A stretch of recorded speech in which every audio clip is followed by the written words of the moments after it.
मसीहा गुरुजी चैनल में मैं आप सबका स्वागत करता हूं। इस वीडियो में मैं राष्ट्र कवि रामधारी सिंह दिनकर की प्रसिद्ध रचना महान खंड काव्य रश्मि रथी के प्रथम सर्ग की व्याख्या कर रहा हूं, जो नियत जेआरएफ के सिलेबस के बहुत ही महत्वपूर्ण पहलू है।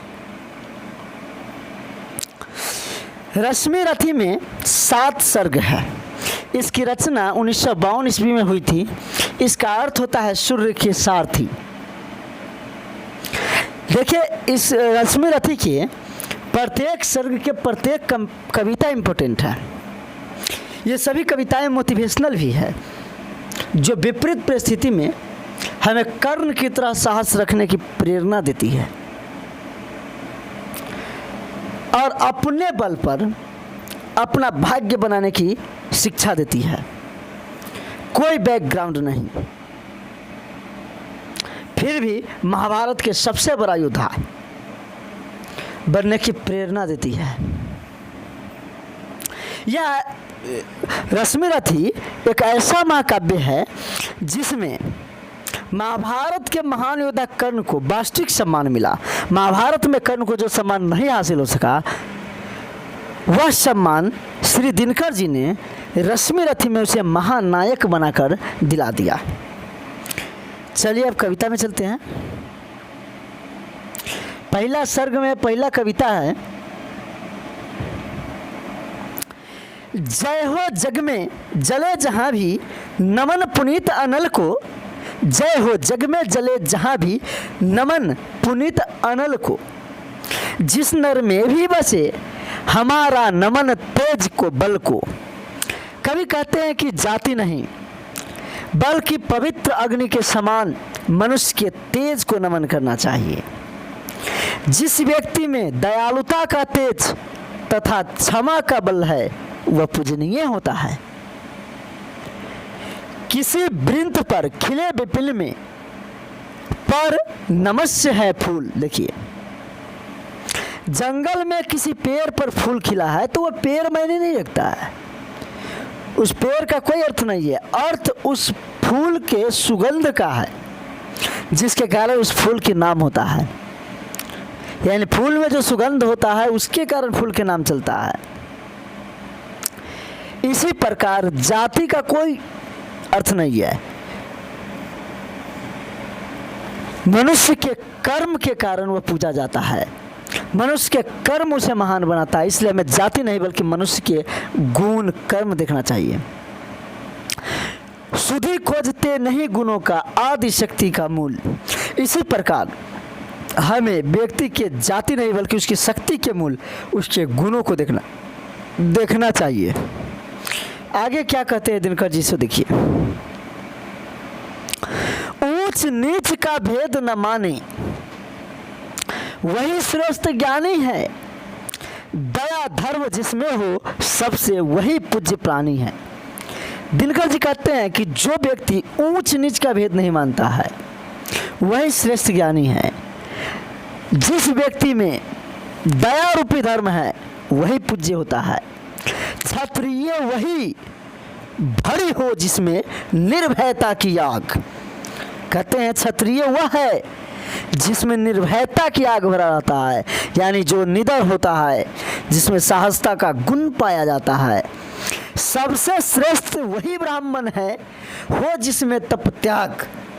उनका कहना है कि श्रेष्ठ ब्राह्मण वही है जिसमें तपस्या करने का और त्याग करने का क्षमता हो। इस प्रकार मनुष्य को कर्मठ बनाने के प्रयास दिनकर जी कर रहे हैं। आगे दिनकर जी क्या कहते हैं, तेजस्वी सम्मान खोजते नहीं गोत्र बतला के।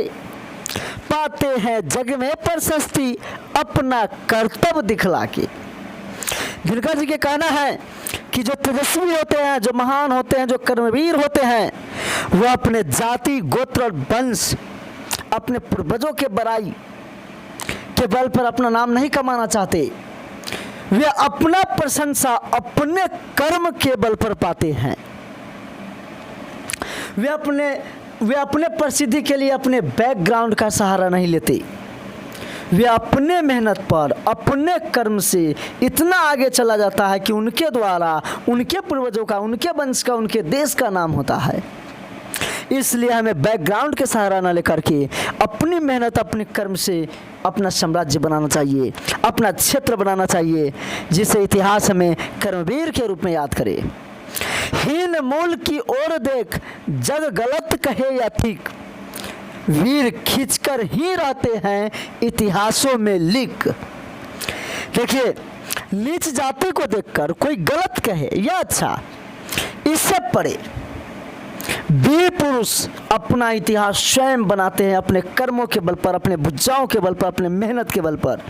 इसलिए कभी भी कहीं भी अपने बैकग्राउंड का दबदबा मत दिखाइए, अपने कर्म से आगे बढ़िए। आप अपने स्वयं ऐसा कर्म कीजिए, स्वयं मेहनत कीजिए, ताकि आप इतिहास में अमर हो जाए, लोग आपको महान समझे, आपका प्रशंसा करें। आगे क्या कहते दिनकर जी, जिसके पिता सूर्य थे, माता कुंती सती कुमारी, उसका पलना हुआ धार पर बहती हुई पितारी। देखिए, दिनकर जी कहते हैं जिसके पिता सूर्य थे, माता सती कुमारी कुंती थी, उसका पलना यानी बच्चा जो झुलुआ में झूलता है, पलना में खेलता है, वह पलना उसका बहती हुई धार में मंजूसा था। सूत वंश में पला, सखा भी नहीं जननी का शीर, निकला कर्ण सभी युवकों में तब भी अद्भुत वीर। देखिए, रामधारी सिंह दिनकर जी कहते हैं कि कर्ण सूत वंश में पला, शूद्र वंश में पला, अपने माता के दूध भी नहीं पी सका, फिर भी कर्ण महाभारत के सभी योद्धाओं में सबसे वीर निकला। इस प्रकार यह मायने नहीं रखता कि आप किस परिस्थिति से आए हैं, मायने रखता आप कितना कर्मवीर है। परिस्थितियां मनुष्य की दासी होती है, मनुष्य अपनी मेहनत से अपना भाग्य बदल सकता है। हाँ, परिस्थितियां के कारण तबाही होती है, लेकिन कर्मवीर उससे घबराते नहीं है और अपनी मेहनत के बल पर कुपरिस्थिति को भी सुपरिस्थिति में बदल लेते हैं। इसलिए कर्म पर ध्यान दीजिए और अपने आप को आगे बढ़िए। बैकग्राउंड के ढिंढोरा मत पीटिए कि हमारा बैकग्राउंड इतना अच्छा है, हमारे पूर्वज इतने अच्छे हैं। आप अपने मेहनत से आगे बढ़िए। आगे दिनकर जी क्या कहते हैं, तन से समरसूर, मन से भावुक, स्वभाव से दानी, जाति गोत्र का नहीं, सील का पौरुष का अभिमानी। कहते हैं कर्ण जो है शरीर से योद्धा, मन से भावुक तथा स्वभाव से दानी थी। वह जितने ही बड़े योद्धा थे उतने ही दिल से कोमल थे और स्वभाव से दानी भी थे। जाति गोत्र का नहीं, सील का पौरुष का अभिमानी। उन्हें जाति और गोत्र का नहीं बल्कि अपने सील यानी गुण और पौरुष यानी वीरता का घमंड था। ज्ञान ध्यान शस्त्रास्त्र शास्त्र का कर सम्यक अभ्यास, अपने गुण का किया कर्ण ने आप स्वयं सुविकास। कभी कहते हैं कि वे ज्ञान ध्यान शास्त्र और शास्त्र का सम्यक यानी लगातार अभ्यास करते थे। अपने गुणों को अपने मेहनत के बल पर उन्होंने स्वयं विकास किया और इतना विकास किया कि इसका वर्णन आप अगले भाग में, अगले सर्ग में देखिएगा, जब रंगभूमि में उसका सामना अर्जुन से होगा। बहुत ही सुंदर दृश्य होगा वहां पर।